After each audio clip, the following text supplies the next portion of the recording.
Oh, hi, it's Zopai. Welcome back to Katawa Shoujo.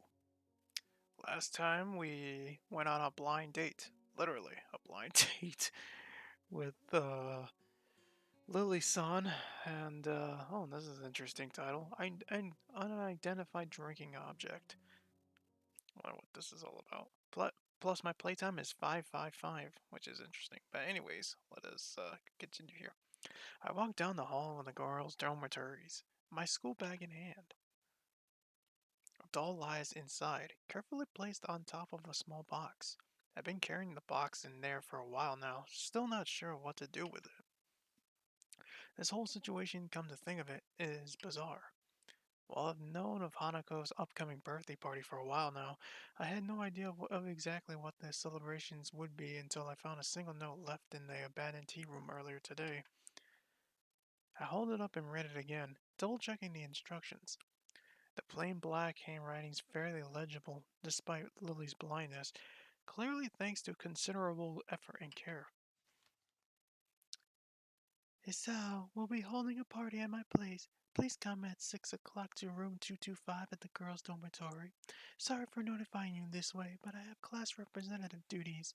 Lily said so. Not reassured, I continue walking down the hallway until I reach Lily's dormitory room. I hesitate for a second, but eventually give 3 sharp taps on the door. A brief and muffled exchange of words can be heard from the other side. Listening closer, I could just pick out Hanako and Lily's voices. As they finish, Lily calls out, Might that be Hisao? Yup, I got the note you left for me. You can come in, the door is unlocked. Glad that I managed to get the right room. I press down on the handle and let myself in. As the door swings open, my greeting into them is stolen from my mouth. Oh, oh, oh, look at that. That's simply just adorable. Simply adorable. Hold on a second. Show image. I need to see this. This is just awesome.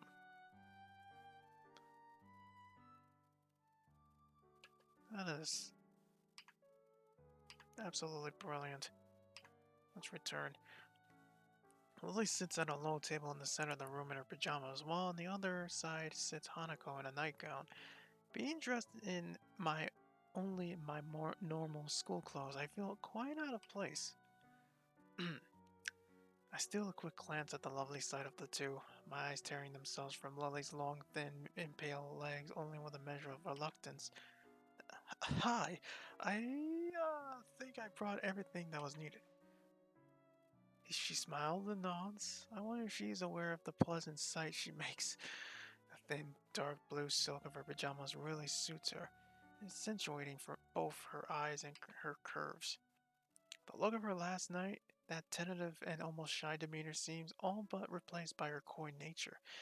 It's nice to see her confidence returned, though I can't help casting my mind back to how she looked back then.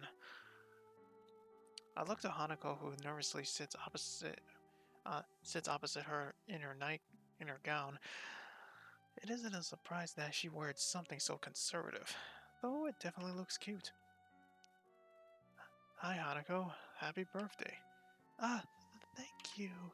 She's unusually skittish, despite the fact that she's warmed up to me considerably over the weeks we've come to know each other. This is pretty unusual situation, I guess. Feel free to take a seat, Sal. I'll just pour you two some tea. Sure thing.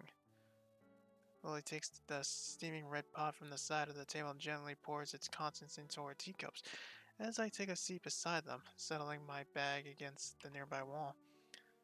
With my senses returned and hormones somewhat calmer, I realize this is the first time I've ever been in Lily's room.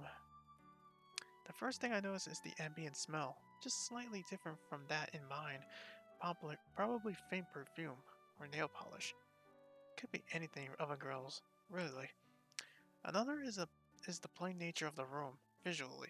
Beige walls, a smart yet adorned cabinet, the lack of posters or wall hangings. It's distinctly Ulteranian. something I should have anticipated given her blindness. The only thing that seems out of the ordinary is several piles of books sitting on the floor, each reading from roughly knee height to waist height. Some of them have printed titles, others are entirely blank except for dots of braille. The fact that the ones with printed titles are uniformly in English is interesting, though not completely unexpected. She did mention her parents impressing the language upon her and Akira after all. Your room looks nice, Lily. I hear a call from thanks from beside my shoulder. Looking back at to Hanako, her gaze is fixed on her lap and her hands are nervously clutching her gown. It's now that I notice why. With these clothes on, the extent of her scarring is far more visible, reaching down her neck and out to cover her right shoulder. Considering this is a party for her, she doesn't really look like she's enjoying the experience now that I'm here. So, how old are you turning? 18? Her look of surprise, not at all helped by her total lack of skill at hiding her feelings, shows that she was trying to mentally tune me out. This is really quite awkward. Yes. On the plus side, there are only 2 more years until you can drink. So, who's older? You or Lily? Lily. She had her birthday in February. What about yours? Earlier this year, so it's already passed. Unstated that it had passed while I was stuck in a hospital. That was a particularly low point of the experience. Conversation with her dries up as quickly as expected. It isn't long before Lily's finished preparing our drinks, settling down the 3 teacups in front of us. I picked mine up, immediately noticing a much stronger aroma and taste than the tea we've been having. Huh? It tastes different than the tea we have at school. It's a different variety rather than the kind we have been having here. Having there, you've never tasted orange Jaipur before? Not that I can remember. I usually drink coffee after all, like when we were in town.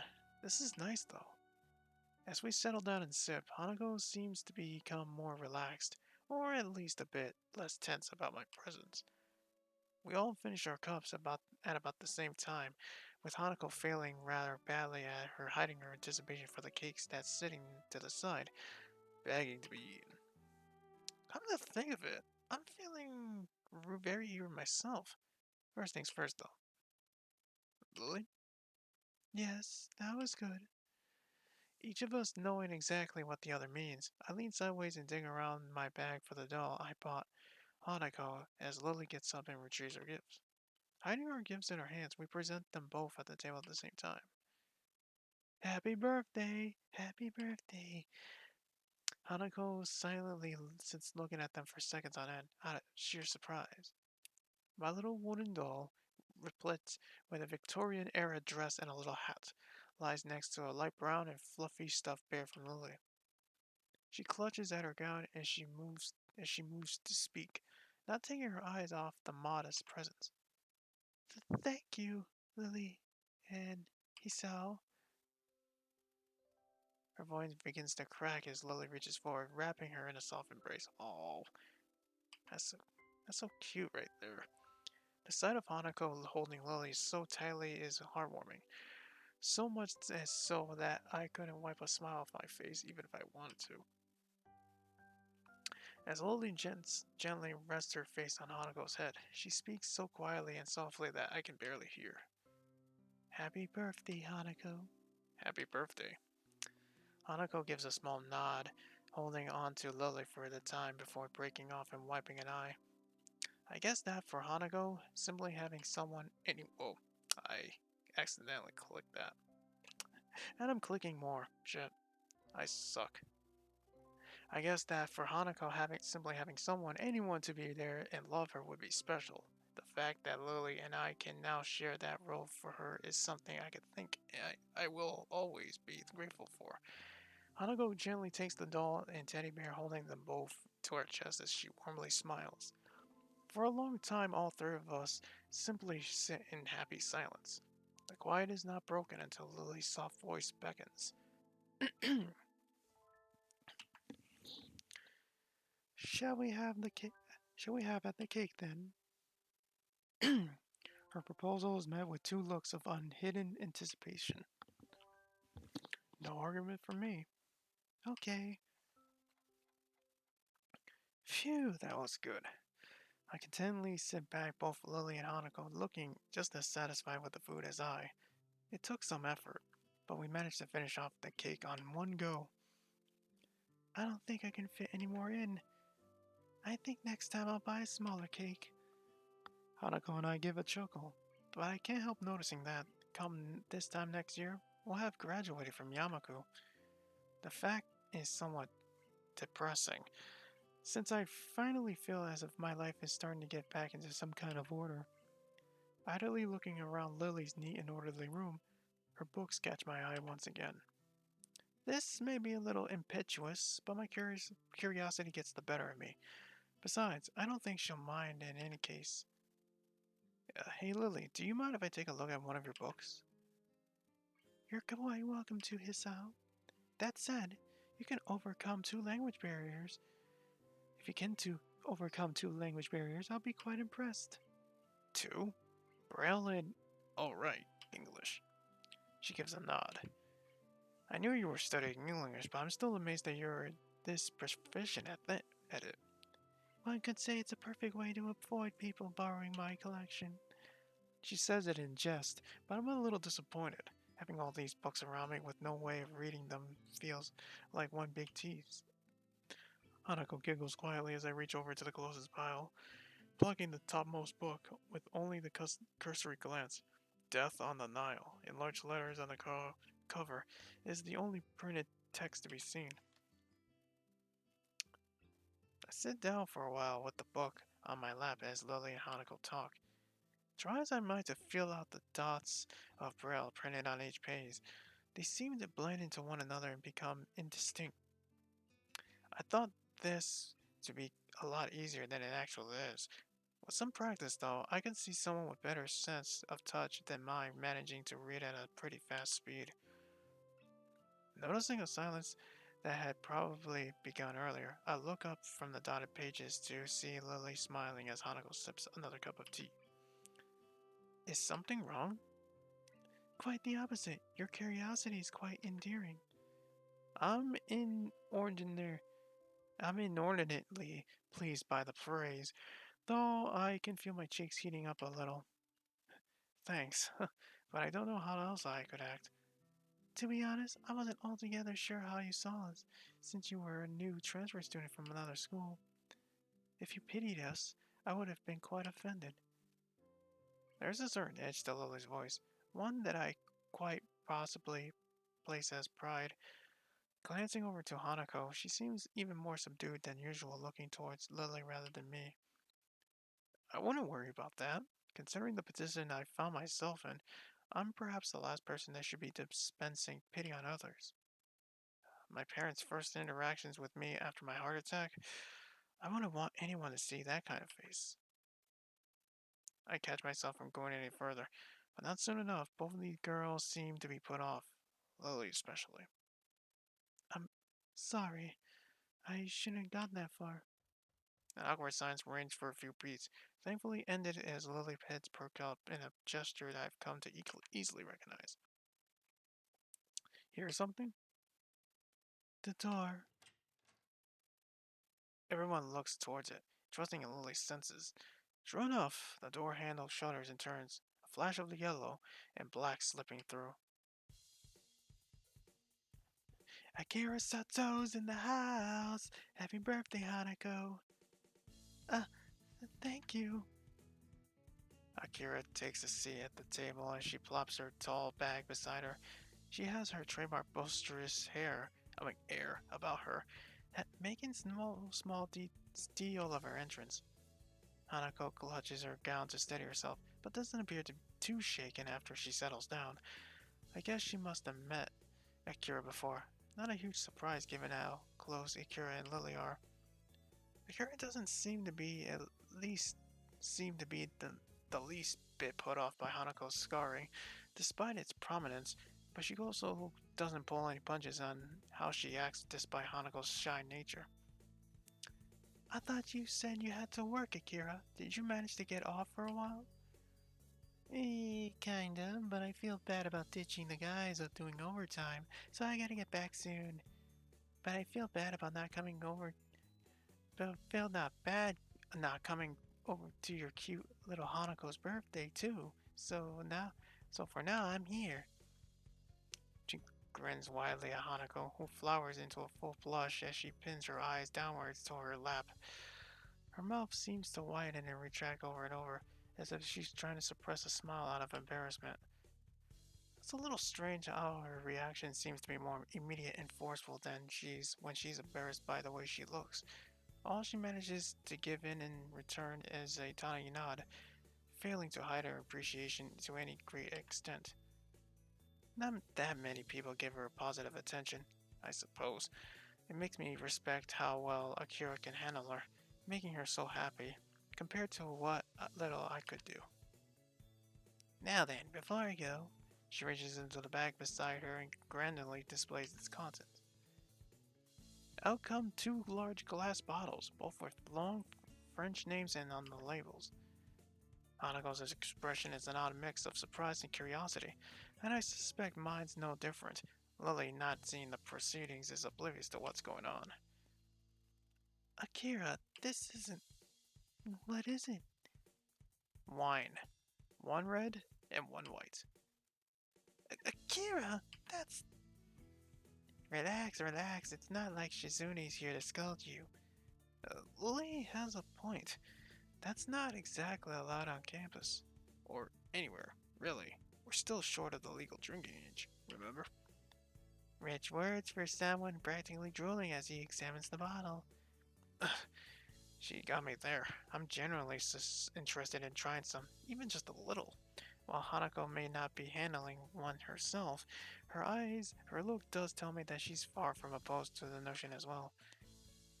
Lily rubs her forehead, giving up the fight that she knows Akira would win due to simply not caring enough about those funny rules and regulations.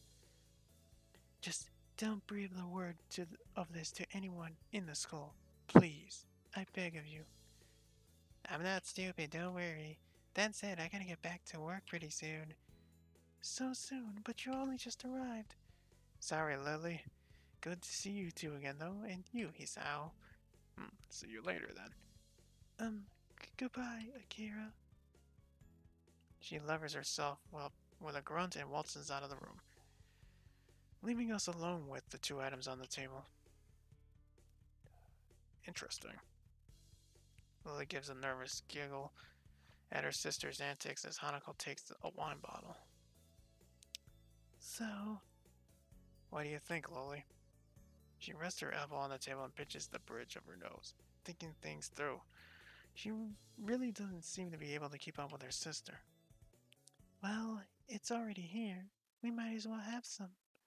No sooner does she say it, I take a quick glance around the room for glasses. A small groan above me reminds me that Lily retired to rest on her bed for a bit a few minutes ago. Almost completely drained of energy, I managed to stand up and drag myself to the side of the bed, sitting down and leaning my back against it. Oh, good God. Lily's groan sounds lifeless. Too much to drink. My head hurts. Yeah, too much to drink. I rest my head back and idly stare at the ceiling. What an unmitigated disaster. Like proper idiots, we drank the night away with one glass after another. Hanako simply fell to the side asleep, and it's a miracle I don't feel as ill as Lily. Hey, Hisao, I'm sorry about today. I didn't think this would happen. It's fine, Lily. To tell the truth, I had a lot of fun today. Really? Hmm? I think Hanako did too. No, she certainly did. There's a short silence before another groan resounds from the serene Lily. You okay? As you said, I just drank too much. What's the time? The time? Oh, it's... I quickly look at my wristwatch. Its numerals barely illegible in the gloom. About midnight. Curfew's in effect then. Yeah, guessed as much. Well, I'll have to sleep here for tonight. As soon as I say it, I hear the sheets moving as Lily starts to sit up. Hanako? No. Go back to sleep. Don't try to get up. Isao, I have to. You're in the worse shape than me by any stretch. Get some rest. But what about? I'll grab some spare blankets and put them over her. Don't worry. As I give a deep yawn, I stand to retrieve them. I hear her lie back down with a soft thud. Thank you, Isao. Oh, no problem. It's the least I can do. You look outright wasted. I'm not wasted. Just a bit tired. She starts pouting, a slight slurp beginning to distort her words as the alcohol takes hold of her grit again. I grab a couple of blankets rolled up at the end of her bed. Quietly walking over to Hanako, I carefully lay the blankets over her peacefully sleeping figure, making sure not to wake her up. The thick smell of alcohol coming off her breath makes me doubt she'd wake up no matter what I did, though. I stand and take one last measure of the room. Two girls, both very drunk, and one guy sleeping overnight with them in the female student's dorm. What a scandal that'd be if it broke out. As I move to sit back down at the side of the bed, I steal one last glance at Lily. Her sprawling, disheveled figure lies restfully peacefully, slightly turned to the side. I crouch down to get a better look. Her white skin blends in with the white pillow of the bed, a look of slumber-born peacefulness on her face. Usually she seems so confident and forward, always there and caring for Hanako. Now, though, she seems painfully delicate. I think back to Hanako's parents. I thought it'd be a nice occasion for her, but I hardly expected it to be so moving. One birthday and another, year after year. Just she and Lily, all alone. I guess it wasn't just the present she liked. Resigning myself to an uncomfortable sleep, I sit down in the side of the bed once again and rest my tired arms beside me. Hey, Sal. Lily's voice is so quiet I can barely hear it. She must be on the verge of sleep. Yeah? Thank you. Thank you? For what? For being here. That's okay. As I hear her deep breath, it's obvious Lily's gone to sleep. After closing my eyes, it doesn't take long for slumber to take me as well.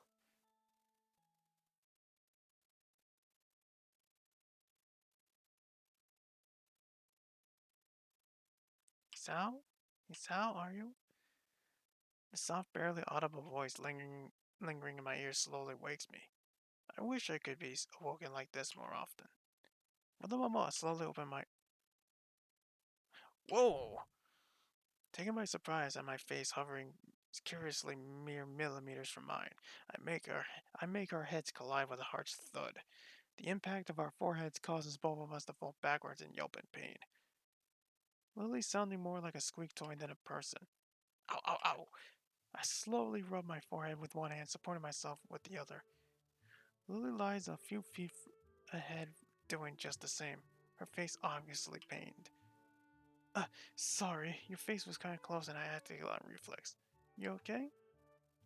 My head. She's not actually okay. Come to think of it, I doubt that the impact alone is what's causing her head so much pain. Hangover. You drank a fair bit last night. She silently nods in confirmation as I lever myself up. I offer a hand to her and help her back onto her feet. Glancing behind her, I find that Hanako's still fast asleep. It's not fair. I only drank as much as you did. That's very different from what I remember. And in a way, girls have a lower tolerance than men. That doesn't help. Fine, I'll get you a glass of water. Just be careful not to trip over Hanako. I rub the sleep out of my eyes, or at least some of it, as I walk to the counter. Tending to someone with a hangover isn't the way I like to spend a morning. It only takes a few seconds for the glass to fill, the clear water reflecting the silver of the light that makes it through the thin curtains. It looks like Lily's taking a seat on the side of the bed. I walk over to her while taking care to step over the peacefully sleeping Hanako and place the glass into her outstretched hands. Thank you. No problem. I take a seat next to her, the soft bed having a surprising amount of give. She drinks slowly and methodically. A long silence passes with only Hanako's soft breathing to be heard. With some measure of guilt, I look at Lily's face and attempt to read her expression. Her brow is furrowed, and she looks to be lost in thought. For a moment I hesitate, but eventually place a hand on her shoulder in an attempt to reassure her. I didn't expect her to flinch rather noticeably at that, though. Sorry, I didn't mean to. Lily quickly shakes her head, in a manner somewhat more violent than usual for her. She takes a long breath to steady herself before letting her head sink. I must look terrible right now. I moved to protest, but quickly realized it would be futile to do so. That said, I want to open up more. If you want to talk about anything, I'm here. Lily gives a self-depreciating snort, as if to mock her own emotions. There's just a lot of happening right now. I'm sorry for being so strange recently, especially back when we were in town. Even now, I'm a bit confused about everything. Oh, believe me, I know how that feels. She smiles wistfully, resting a cheek on the backs of her fingers. We're a couple of broken young fools, aren't we? Come on, don't say that. Come graduation, we'll be back out to the real world. The real world? Sometimes I surprise myself with the way I think about things. I guess the strange divorced feeling of Yamaku and the surrounding town compared to the outside world still hasn't become natural. Maybe it never will. It's strange. In hindsight, being isolated from society like this doesn't feel as bad as it probably should. A wry grin on her face, Lily seems to share the same sense of amusement at the idea. Eventually, though, her smile drops. I'll be going back to Scotland in a week or two soon. Is that why we had to reschedule Hanako's birthday party? She gives it an affirmative nod. You'll be able to see your family again, at least. You're not looking forward to it? I haven't met my family in 6 years. I don't even know how to act around them anymore. Wait, what? My mouth hangs open as I try to process what she said. If she's 18, that means she have only been 12 when they left. I may have seen little of my parents, from what with them both working long hours, but I feel utterly useless as I struggle to find some way to respond. That's but why? Why did they leave? Or why are they inviting Akira and me back? Both, I suppose.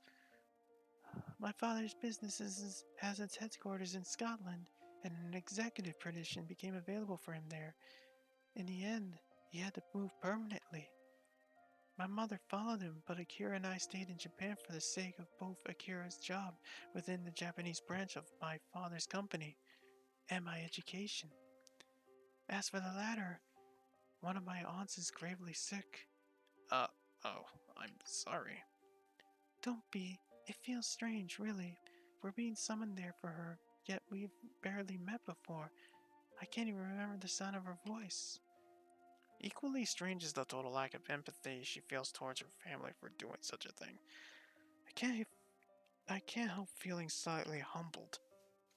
That said, her wistful exterior is just hiding her emotions. Seeing her like this is depressing. Knowing what to do, I lift myself off the bed. Lily notices the bed's movements, her head perking up and her hand reaching sideways to feel where it was. Isao? I walk over to my bag, still leaning against the wall, unbuckling the front flap and retrieving the opaque bag from within. I take the small plain box in my hands. Hold your hands out, Lily. She looks surprised for a moment, but eventually acquiesces. I don't know, sorry. Oh, the music box. I'm amused by her look of the curiosity when I place the music box with her into her open palms. Her typically delicate way of handling it, making it seem as if it were fragile enough to break if breathed on. She wordlessly brings it in front of her face, her slender fingers filling out its contours and patterning. Eventually, her fingers find the recessed line between the lid and the body of the box, and her thumb effortlessly pops open the lid. I take the seat on the bed next to her, watching her face silently and intently. She sits completely motionless as she listens to the diminutive, teeny melody, her mouth just slightly open. It takes a long while before she closes the lid with a small snap, bringing the curtain down on the miniature performance playing in her hands. Her smile on her face and wistful shows that I made the right decision. Think of it as a going away present for your trip to Scotland. I will. Restless shuffling can be heard from the floor in front of us, the sound of having woken Hanako.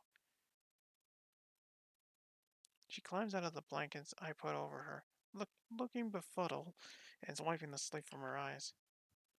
I see you're finally up. Hmm? What? Hanako looks around in the room with her eyes only half open, her mind far from being as awake from her as her body. Her dazed state makes me and Lily chuckle. As Lily gets off the bed and tends to Hanako, I take one last look around the room. I guess I better be going then. There'll be questions if I'm be seen leaving the girls' dormitories in the morning. Goodbye, Hisao. Oh, goodbye. I I stand and walk to the door, picking up my somewhat lighter bag along the way. As I leave the room and enter the hallway, though, I hear Lily's footsteps behind me. Hmm? What's wrong? Without a word, she strides up to me. I freeze as I feel her hand slide into my cheek, seemingly every nerve taken in the feeling of her fingers and palm upon it. Immediately after, her face slowly moves next to mine, a light momentary touch of her lips brushing against my other cheek. Yes! Yes! For a moment, everything seems to stand still, absentmindedly bringing my fingers to my cheek, as if to try and recapture that fleeting feeling. Lily.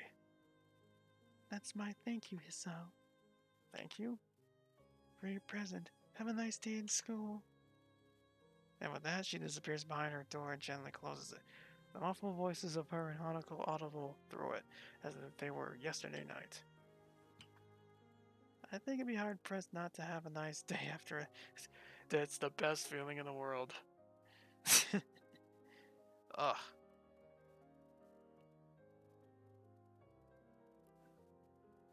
No, to me, having one on the cheek is a great feeling. I walk away with a certain spring to my step. I think there were some people around that glanced at me emerging from the girls' dormitory building, but I find it difficult to care. Oh, that's a great way to end with that. Absolutely awesome. Icha. Oh, Misha. Oh, great. Anyways, that should be good enough for a part. Next time on Let's play Katawa Shoujo. Let's see what happens after that. See you guys then.